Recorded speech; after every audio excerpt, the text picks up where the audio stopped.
الحمد لله ويسدا يا جنابدو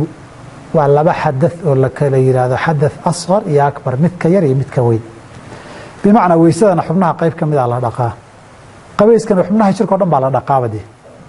ومت شركة ودم على دقة يسو يمدا شركة قيب كم على دقة يسو لو قابل لو ضبع سدح ذبع وذو يسقى كرتا إن أنت هذا ويسقى قبيسن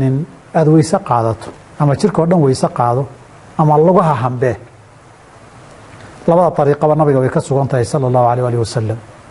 kadibna aad qabaysato sida aad ku weysa qabto qabayska aad weysa qabaysay la eegayana waa qaybaha ugu dambeeya qaabka labaadi waa inaadan weysaysanba laakiin janaabaduna ka qabaysato janaaba iyo qabays waajib inaad qabaysanaysaa niyato weysaduna way raacaysaa waxa tadaakhul cibaadaad la yiraahdo weeyo way soos galayaan mar hadaad kii weynaa samaysay xubnaha dhaqi lahayd iyo ka badan ba dhaqday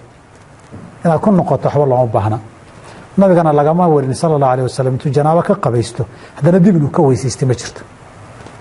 haddii uu shaki kugu yimaado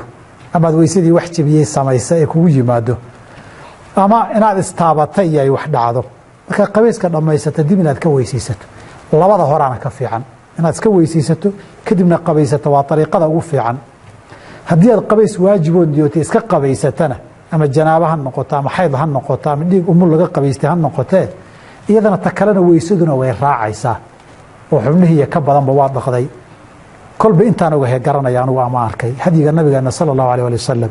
isagoo intuu qabaystay qabays waajiba haddana dib weysa cusub ka weysaystay ma arag wabillahi